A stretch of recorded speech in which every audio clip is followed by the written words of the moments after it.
Thank you, Mr. Chairman. Thank you, Ms. Bennett, for being here today. The threat of disinformation, weaponizing information against the United States and our allies to divide us, divide our citizens, is on the rise. And I think we all feel that. It's especially so because we all have access to one of these now, so citizens and policymakers all have access to that through social media or other sorts of platforms.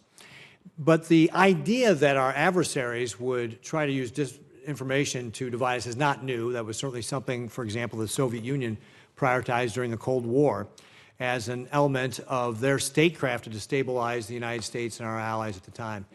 And I believe that in 1980, for example, there was a conservative estimate the Soviet Union spent $3 billion on disinformation campaigns as part of their overall strategy. With an increasingly aggressive China and Russia, we've entered into what seems like or feels like a new Cold War, and certainly it's true that we have, for the first time in our history, two near-peer nuclear competitors that are competing against us, and we see the spread of this disinformation. When you and I spoke in our office, my office last week, you emphasized the need for more resources for U.S. AGM to compete against China and Russia. I think you described that China alone is outspending the U.S. 10 to 1 with regard to their campaigns. How much did the U.S. spend back during the Cold War against the Soviet Union? If the Soviet Union was spending $3 billion, do you know ballpark what was the U.S. spending to be able to counter that? Yes, Senator. As soon as I left your office, I went back and we looked at our research department to see if we could figure out something like that. I don't have the exact figures here in front of me at the moment, but it was very similar to the ratio that we have today. And so one of the lessons from that could be that the advantages that we have in terms of providing trusted, believable, independent news and information is actually a great asset that enables us to do it much more efficiently. I would suggest that we are now not just facing one powerful adversary in Russia.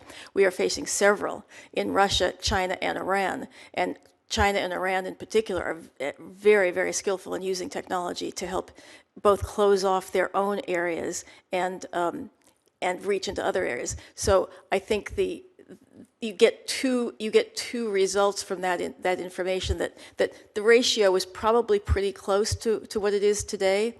One is that we have something to offer. We have a weapon that's worth using and deploying.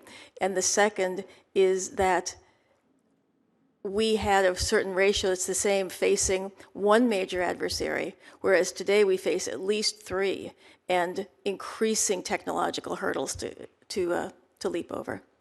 So what lessons can we draw from the previous Cold War against the Soviet Union that allowed us to be successful? I mean, ultimately the Soviet Union fell apart, and we certainly worked on getting our message out then. What lessons can we draw from that to apply to today's scenario? You know, one of the things is, I'm sure many of you have traveled around various parts of the world, and one of the things I tell people I'd like them to have the opportunity 50 years from now to have people say about what we're doing today, what people say about what we were doing then. Virtually any country you travel to, you will find people coming up to you and saying, I got hope from Voice of America, Radio Free Europe, which are the two ones working in there. We kept on believing we could win this. We could break out of this. I learned English. I moved to a different country. I've had a career. We had the blankets over our heads. This was a tremendously powerful tool that we had in telling people objective news information. And it was the fact that it was objective and believable, and the information they were getting from their own countries was not. We face that identical situation today, so our critical advantage still remains our independence and our believability. And I believe that 50 years from now, we're going to have people coming up to us and saying, you're the reason I believe that we were all going to get through this, and the information we were hearing from Russia and China was not correct. Mm-hmm. So are there other tactics, though, that we could learn from the old Cold War that we should be applying today? One of the tactics is we should be working technologically extremely rigorously, and through our Open Technology Fund is one way we absolutely will doing that, to get into closed environments. The environments are closing rapidly around the world, and not just in China, not just in Iran, not just in Russia, but in many, many other markets. but the lessons we can learn from the Cold War, given the state of the technology available to us in those days, we were equally shut out of those markets. As a matter of fact, I think in many places, we didn't even know if anyone was listening until after those countries, the countries fell and people were able to get in and see and hear. In Albania, for instance, I traveled to Albania a couple of years ago, and I don't think we had a very good idea of what our audience was, and it turned out that our audience was massive and very, very profoundly affected by it. So my lesson that I would draw is that we should not be afraid of the closed markets, that we still have something to offer, but we do need to do everything we can to get our news and information into those markets despite the fact that they're closed. All right, well, thank you, Ms. Benham, Mr. Chairman. Thank you, Mr. Chairman, and thank you to all of our panelists for being here today. The topic I would like to talk about is China's use of AI. They've become a global leader in artificial intelligence, and they've been developing for a long time now something called deepfake technology, and has progressed along to the point where they've been able to use AI to distort public figures. An example of how a public figure might be distorted is when Vladimir Zelensky was portrayed as announcing a surrender last year.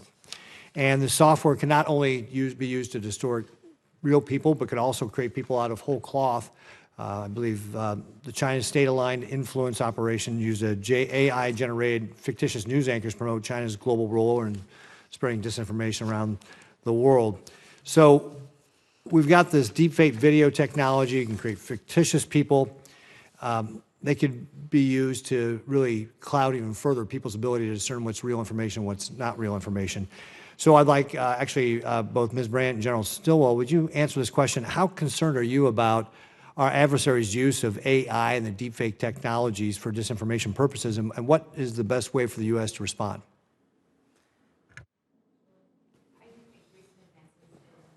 That recent advances in generative AI, both in video but also text and audio, could have enormous effects on the health and strength of our information environment. I think we could see it meaningfully changing the actors that are sort of using these techniques, the behaviors that they adopt, and also the content itself, how persuasive it is, and also how discoverable it is. So I think it's something we ought to be paying attention to. Those are the first order consequences. There's a second order consequence, and that is, once we live in a world where we can no longer trust, what we see with our own eyes. We call it the liar's dividend, right? Those who are willing to say that actually truthful video of me it is not me, right? We begin to live in a world where we can no longer trust what's before us, and I think that erodes the very basis of the information environment that, as I've described, is essential for democracies to thrive. Senator, the first one you'll agree with, the second one you'll tilt your head, but needs to be said. The first one is access to information. Information is the new oil, they say.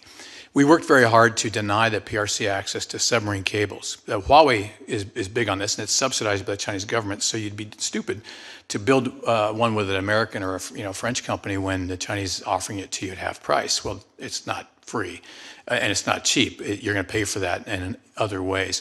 So I think the first part in the first answer would be to continue to deny them access to information freely, because that's the thing that makes AI work. The second part is just an observation that we were reading, I kind of monitor what goes on in the PRC fairly closely, and when they first brought in ChatGPT, they were just like, hey, decision-making in the PRC is difficult. And so this was going to make their decisions for them and algorithmize that and speed it up. And then all of a sudden, like next 2 days, you hear all of a sudden they shut it down. And you can imagine they asked, what's the solution to Taiwan? And the ChatGPT comes back with, well, you should democratize. I go, okay, all right, enough of that. Seriously. So what they're doing right now is they're taking AI, ChatGPT, and they're desensitizing it so it doesn't give answers it doesn't want. In some cases, we can just sit back and watch, because they will not be able to, because they can't allow free information. They're going to take this very good capability and reduce its capability. So the second one, though, that is not relevant to this group, but we should all think about, is we need to arm our kids to deal with the social media space. And it comes in the form of critical thinking, media literacy, and a bunch of other things. And we're working with that at the Air Force Academy right now, is to seriously, just take critical thinking seriously, because we can't filter that. We've tried filtering that. I'm still banned from Twitter for suggesting that the pandemic began in the Wuhan Institute of Virology. Right? 2 years ago, that was a conspiracy theory, and today we all see its most obvious answer. The government can't sift that information. We have to arm every individual to, when you get into this information space, to apply simple critical thinking concepts so you don't become a dupe and a victim of disinformation. Thank you for that, General. I appreciate that. In fact, I would say that applies to everything today you read in the media. I can't tell you how many times I've read, having been a former governor and knowing that stories get printed that are just not accurate, and then I read a story and I believe it right away, and I say, why am I doing that? You know, I should know that reporters, for a variety of reasons, don't always get it right, even in our most trusted sources. And now we're just going to have to take that to a whole new level when we got AI that's going to be creating these fake stories. So thank you very much. Appreciate it.